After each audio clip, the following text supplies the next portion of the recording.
This is the eLearn podcast. If you're passionate about the future of learning, you're in the right place. The expert guests on this show provide insights into the latest strategies, practices, and technologies for creating killer online learning outcomes. My name's Ladek, and I'm your host from Open LMS. The eLearn podcast is sponsored by eLearn Magazine, your go-to resource for all things online learning. Click-by-click how-to articles, the latest in edtech, spotlight on successful outcomes and trends in the marketplace. Subscribe today and never miss a post at elearnmagazine.com. And Open LMS, a company leveraging open source software to deliver effective, customized, and engaging learning experiences for schools, universities, companies, and governments around the world since 2005. Learn more at openlms.net. Hello, everyone. My name is Ladek. As you just heard, I am coming to you from a company called Open LMS, and I have a fantastic guest for you today here on the eLearn podcast, Melissa Hortman, who I feel like I should call you Dr. Hortman. Should I call you Dr. Hortman? Is that a better term? You can start out with that. I make my husband call me that, but I had no idea we were going to go there. No, Melissa, I have been lucky enough to know you with a couple of different hats on at this stage now. But we're going to talk about Education 4.0. We're going to talk about the next matrix, I guess, that we maybe all are already living in. But before we get there, because I know I'm kind of salivating because I'm not sure exactly what Education 4.0 is.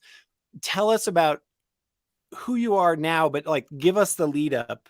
You know, I don't want to be I'm a spoiler. I've known you with several hats. So like, where'd you come from? Where are you sitting now? And what's that cool brand that you work for now?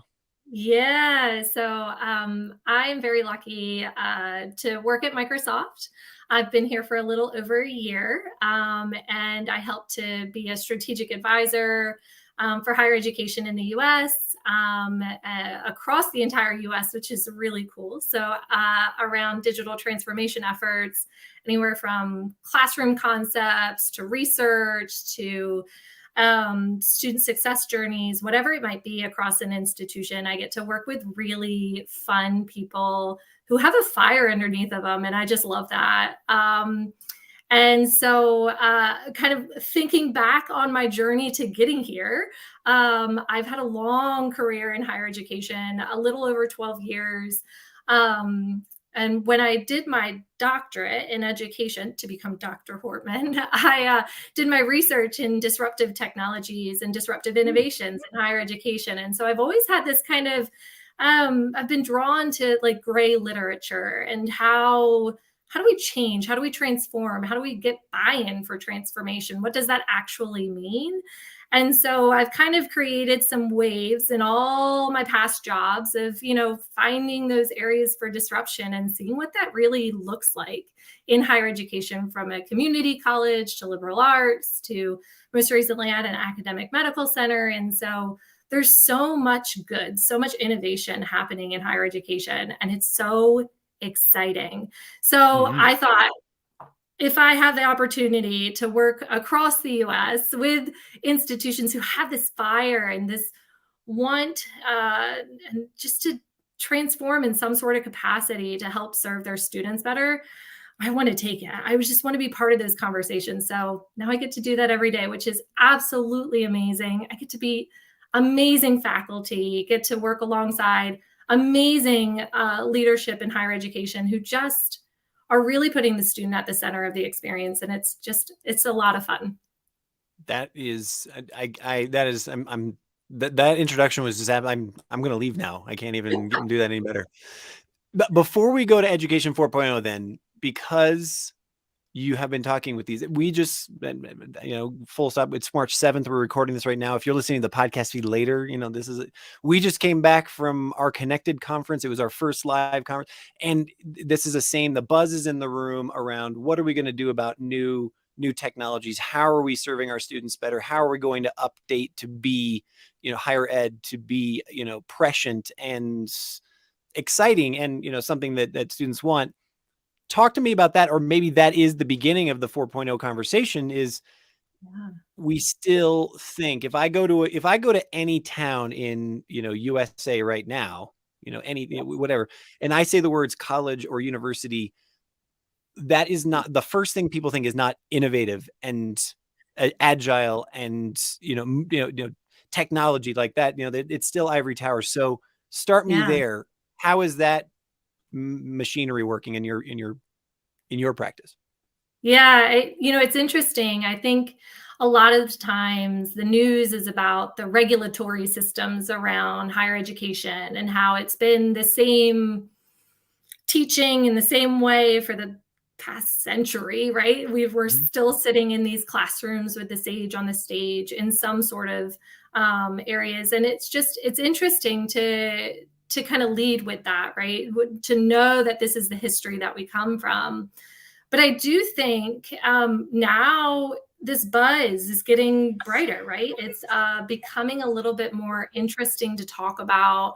It's becoming more of a priority to actually do something about, right? So I think we've always had conversations about transformation. The chief innovation officer, was a new thing about 5 to 7 years ago at a lot of institutions. Now we have the CXO role, really coming out. That's really looking at the student experience more. And we have this COVID generation that, I hate saying COVID, but it's a COVID generation that's really in school right now in college. A majority of the students went through something that we will never understand. We will never Mhm. understand what they went through. We will never understand what they're coming out of that experience with. And they're not that their demands are anything different. They're just, we need to have a little bit more sensitivity around these conversations of transformation. How do we actually serve this not new generation, but this new type of student that we Mm. all have at our institutions? It's not just the Ivy Leagues versus the community colleges on this. It's everybody. We're all in this together. All of our students went through something really tough. And so, how do we truly put them at the center of this transformation and make school exciting for them? Make it an experience again. Make it something worthwhile for them, for their careers, for their lives. It's bring back the value to higher education. So Mhm. I know that was a long-winded answer, but I think it's just a really exciting time. It's kind of like the perfect storm. Everything's coming together right now, literally, like as we're speaking. All these things are Yeah. coming together. Well, that was my question for you in the green room before we got started, was like, are we living 4.0 already? And we haven't admitted it to ourselves, but let's define it for people who are new or who haven't used that label yet. How do you define in your role at Microsoft or the work that you're doing? What does Education 4.0 mean? What are the pieces to it? What are the processes? Are there technology suites? Like give me lay the framework for me. Yeah. So I think Education 4.0 is like Industry 4.0, which has been around for about a decade or so.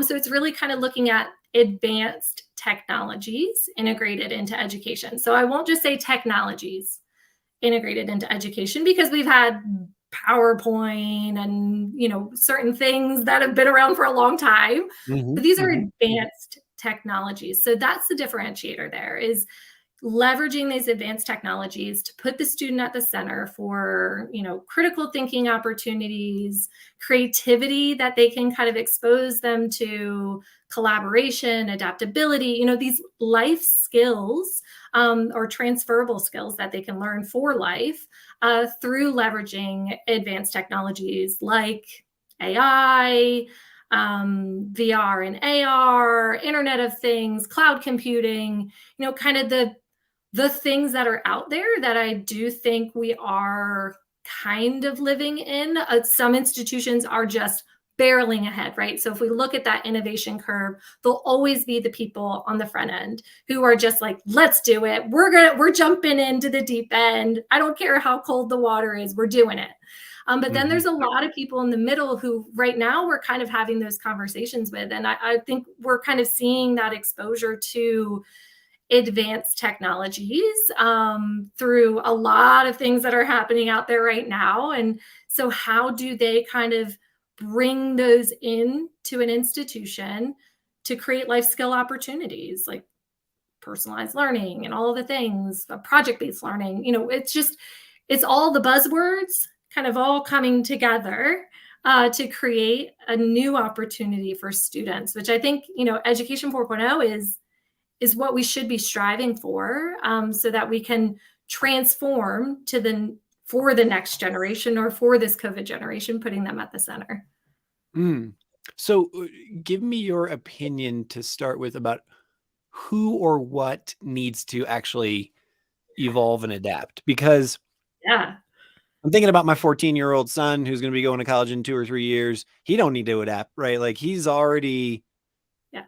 he's ready. He's living it right now, right? With all of this Yeah. advanced technologies, like that is even I'm thinking Gen Z that's in college right now, or maybe it's Gen Alpha that's going in college right now. I'm not sure. They're living it. This is Right. what they're doing. And so is it the professors? Is it the structure? Is it the leadership? Is it the institution? What are the pieces that need to change, and are they willing to do it? And do you have any great examples of ones that may already have?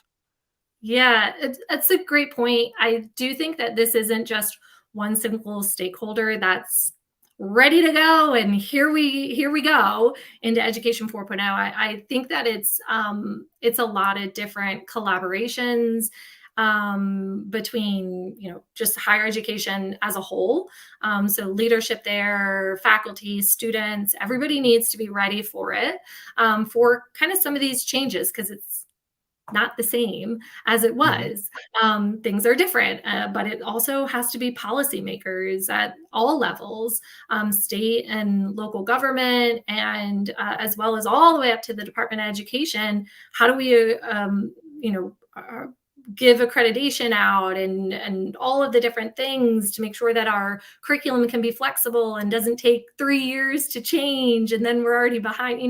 I think there's a lot of pieces to that puzzle that are still being worked out. How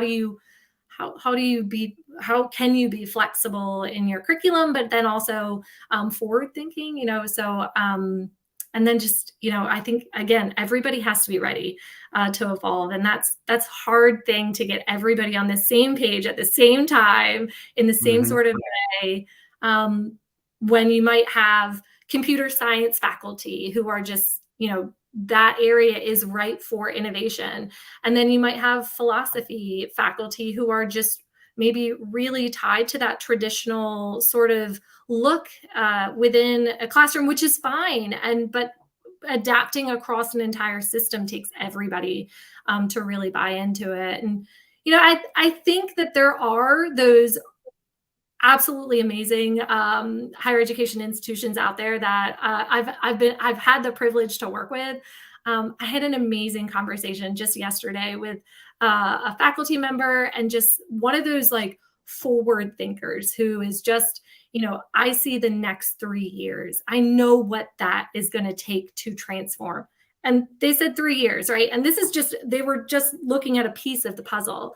And transformation takes a bit of time, and so he talked a lot about encouraging his team. How do we Mm. keep people positive through change? So kind of that change management piece, but also, how do we get them to look at the end goal, like where we're going, and actually see that? So how do we make that end goal transparent? Because when we talk about Education 4.0 and all the things, what does that actually look like, right? Like, do we have people out there that are actually doing this in its fullest capacity, and just flowing with all the different great things happening at an institution? So I think there's those people out there, and I know that they have been on your podcast. Mm. They have been highlighted in different sort of capacities. I'm sure they were at your conference too. And so I think that there's the bright spots who are really helping to lead this way, and kind of push that curve forward so that everybody can be on the front end of that innovation. Did you hear any conversations or really exciting things from people at the conference about just the future of, or what this looks like? Those the Oh, futurist vision people. yeah. more than the futurist, I guess a really practical thing that really stood out for me is from a guy named Dale Johnson, who's at Arizona State University. He came and was speaking at one of our panels, and he revealed that for the first time ever, ASU is going to have more students online in online programs than in their campus. Their campus has 60,000 people, right? And so their online space is going to have something like 90,000. I'm don't quote me on those numbers. I'm not, but he said that, we've reached that moment where as an institution, they're delivering more online accreditations and degrees and certifications and that stuff than actually physically on their campus. That blew me away. Right. And, if there's any one person at the conference who I feel like is just super tuned in to what it takes to think about this 4.0 stuff, he would be one of those guys. Does that resonate with you? Definitely. Yeah. I think that that's so exciting. So it's not just about the cool, shiny things, but it's about real transformation, again, putting students at the center. So I'm sure, and ASU's programs are absolutely amazing. I think some of the world's best online programs there that they're doing, and they're really innovative in the way that they're reaching and teaching students through that. And I also think about the digital divide a lot in Education 4.0 because bringing on some of these advanced technologies, not everybody has the ability to do that, availability to do that. And so what ASU is doing, I think, is kind of lessening that digital divide by bringing those opportunities to any and all students who want to have those opportunities. And again, putting the student at the center can be so incredibly powerful. And so I know that message has to resonate with a lot of people from the conference. Yeah, 100%. So what are the what are the challenges that you usually speak to specifically at higher ed institutions or with individuals, again, or leadership structures, those kinds of things? Is it trust issues? Is it, hey, I've been faculty here for 25 years. I don't really want to change. I'm good. Hey, we don't know what to do. Is it sort of just, I don't know what next step to take? Like, what are the bigger barriers or, those initial conversations that an institution needs to get through in order to start making progress towards this student-centered 4.0? Yeah. It's a good question. And I really think a lot of the conversations that I'm having right now are really around staffing, just resources, upskilling current folks so that they have that ability, or of hiring folks that have that expertise. Not everybody is a prompt engineer, and everybody wants a prompt engineer these days to be able to leverage and within their institution, or Internet of Things is insane on the back end. So you have to have that expertise on campus. And so to be able to transform, you have to have those resources, not just to build the infrastructure, but also to support the end user. And so I think that there's, while transformation sounds great, if you don't have the right pieces in place to do that from a personnel perspective, I always think about that because it's the human side of change. It's really what it is. It's all change management. The transformation is all around change management, of making sure that stakeholders are heard, but also supported.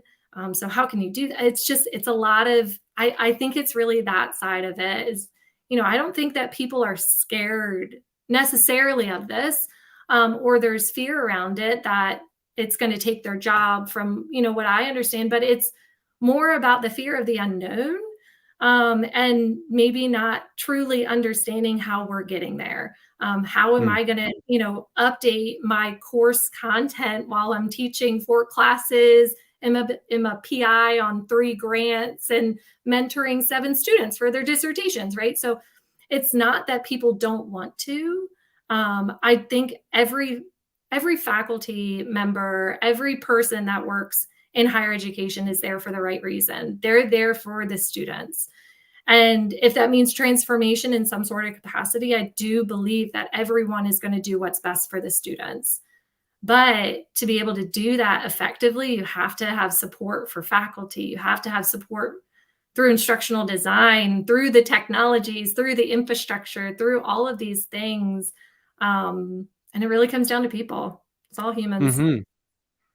So take me there. So you, you had mentioned digital divide issues and how this is one of the ways that we can reduce that digital divide, or at least it's one of the big considerations in this adaptation. Again, going back to our conference that we had last week, I was surprised, I guess is the right word, that we had a speaker like Dale from ASU, which is clearly one of the leading institutions in delivering education differently. But then we also had a couple of people who were there who, quite frankly, they like their institutions are literally just starting a distance learning program or just starting this. And so talk to me about that end of the spectrum. When you are contacted by, or you're starting to work with an organization or an institution that just hasn't started thinking about this, or hasn't, like, what are their first steps? Is it creating a committee around transformation, and like using the traditional methods to start talking about the future? Is it dropping a bomb in the middle of it and just sort of saying, hey, look, things are going to get broken and we're going to start breaking them as you would in Yeah. Silicon Valley? Like what's the process there? What does it look like? So I think that's a great question, because I do think that there's a lot of institutions, a lot of departments, a lot of individual faculty that are just starting these conversations. And that's fantastic. There's no wrong time to have these conversations as long as you're having them. That's how I feel. And so I don't know that there's a right first step, and I don't want to shoot myself in the foot by saying that, but I don't think that there's a first step that works for all. But I think it's just creating transparency of the journey and what the end goal is. So where are we going as an institution, which is different for every single one of them. It should not look like their peers. It should not look like another. It should look what's right for them and their faculty and their students and their culture on their campus and who they serve and how they're integrated with the community. Every journey to Education 4.0 should look different. It really should.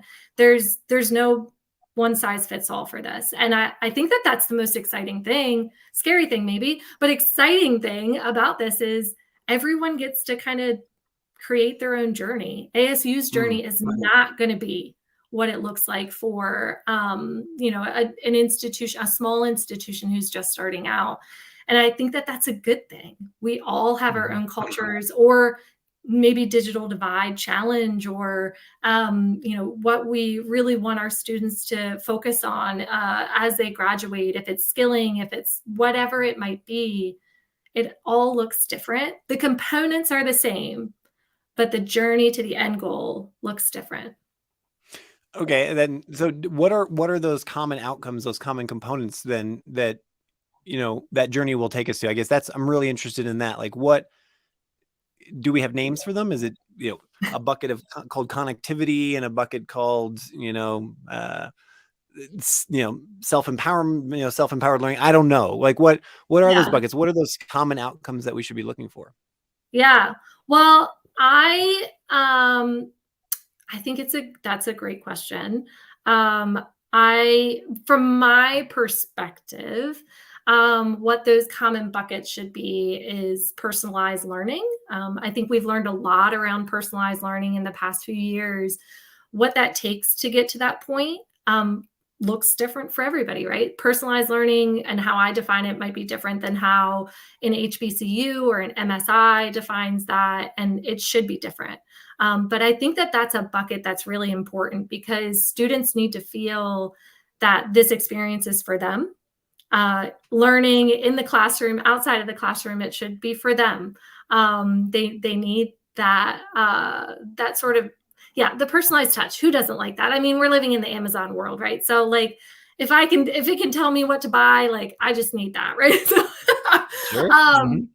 I think project-based learning is one too. As we kind of evolve in our teaching, it's not that it's sage on the stage versus, all in, experiential, all this thing. It's just project-based learning where you're bringing in those real life transferable skills, again, back to kind of the beginning, transferable skills that students can learn and leverage in the classroom and then outside of the classroom.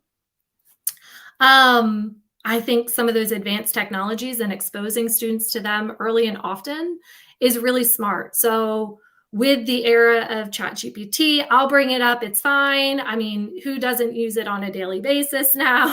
So I think that students need to know what a large language model is. Every student, not just RCS students, every student. And there's so many conversations going on right now around every job is a tech job.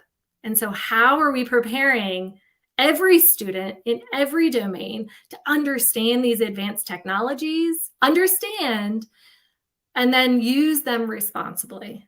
Because if you put something out there, people are going to misuse it, right? That's what we always go towards. But if you educate them on what it is, what is a large language model? How can I train a large language model to actually maybe even elevate my own cognition? That's amazing to think about, in the marketing world for MBA students or for healthcare students and how they could leverage. There's just so many possibilities to advance our cognition by understanding across all domains advanced technologies. So we're living in it, but are we adapting to it? I think we're still getting there.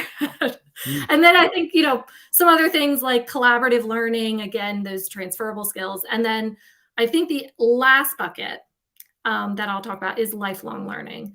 And I know that you all focus on that a lot through Open LMS. And I think that there's so many possibilities to really kind of bring that into the classroom, this love for learning, this edge for curiosity.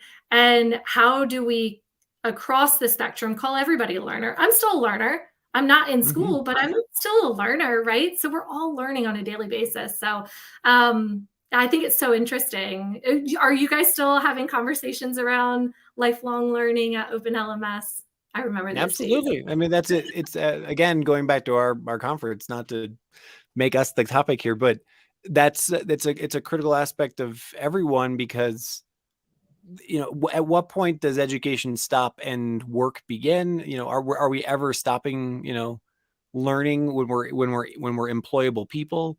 What is even the value of credentialing and these types of things that I guess that we had was it last week? No, 2 weeks ago. Her name is Kate, and I'm forgetting her last name. I apologize, but she oversees the Trusted Learner Network about how do we create an ecosystem where we can actually verify, track, model, share, these credentials that we get over a lifelong learning, a life of learning. So it's I think it's a conversation everyone's having and realizing. Realize that's a good point. Realizing, and hopefully putting some action behind. And that's that's how transformation happens, right? So I always think about a butterfly. I have got two very young kids, a 3-year-old and a 6-year-old. And so we talk about metamorphosis and all the things a lot. And so I always think about that transformation that a caterpillar can make to a butterfly. And my son, he's 3, he's just, wow, that little thing that crawls on the ground can be something beautiful at the end. But, it's got to go through hard times and sit still sometimes and just be. There's so many things that we could take from nature and change management for transformation, but there's action that has to happen. There's real change. It's not a caterpillar with wings. It's a butterfly, right? So it looks different. It's going to feel different. And that's a good thing. That's a great thing. I feel like I'm talking to my 3-year-old son by saying this. Well, so let me challenge you on that, or ask you to stretch a little bit on that answer. Like, if I'm an institution now thinking about how I'm transforming, one of the hardest parts about change, hardest parts about somebody who's talking about transformation is like, when does it end?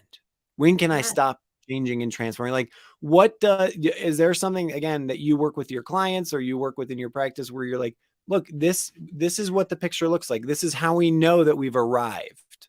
Ooh, Is that something that we know now, or we haven't defined that yet?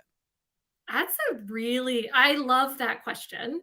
Um, and I don't know that I have an answer to that because I don't know that there is, transformation never ends, Hmm. especially in, in an adapting, evolving world like today.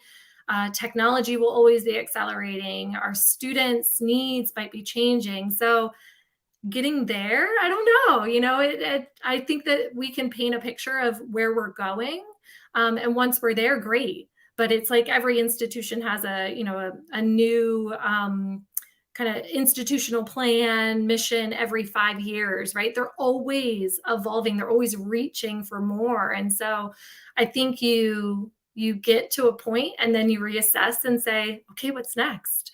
And that's Mm. okay. That's good, I think. And it's exhausting, but it's good. And I think we should always be reaching and searching for how we can continue because, like I said, technology will always be evolving. So those advanced technologies that we're bringing on campus will be new tomorrow.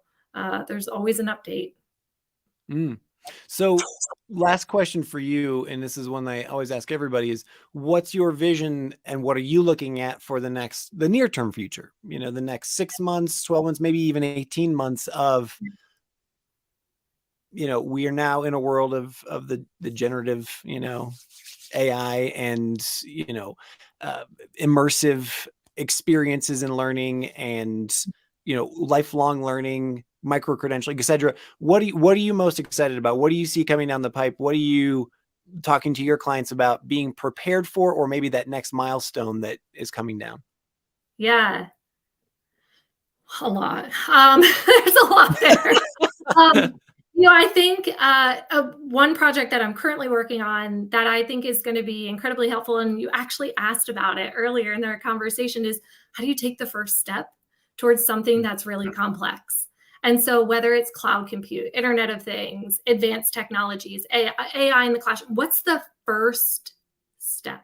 How do I get started? So, I'm having conversations with practitioners across the US who have made that journey or on the front end of the innovation curve so that I can find out, what are some of those best practices on just getting started?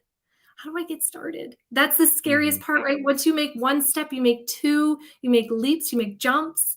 And so that's a big piece, I think, of this puzzle. And I think as I look forward, it's just the opportunities of these advanced technologies once we take those first steps to solve some of the biggest pain points that I know I've been having conversations about my entire career.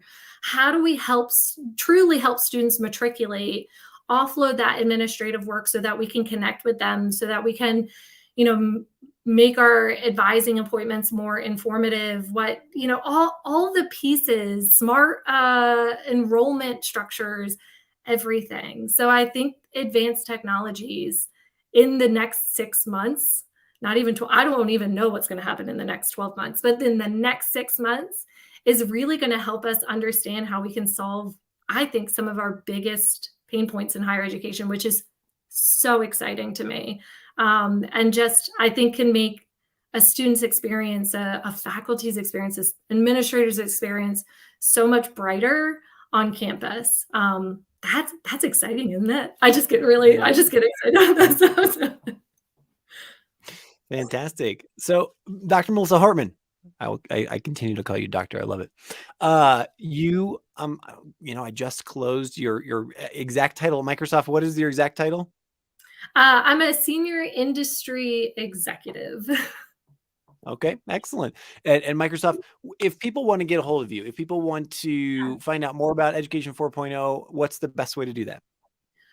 Connect with me on LinkedIn. I love, love, love to have conversations with folks. I want to meet more academics, people in education across the spectrum, whether you're on the front end of innovation or just getting started having these conversations. I want to have those conversations with you. That is my job, which is amazing. And I think one of the coolest things is just to hear from peers and share some experiences. Again, I get to talk to people across the US. So please feel free to reach out to me on LinkedIn. I'd love to connect with you. I'd love to learn more about what you're doing and maybe some of those pain points that you have. Fantastic. Education 4.0, Dr. Melissa Hortman, thank you so much for your time today. I really, really appreciate it. Thank you.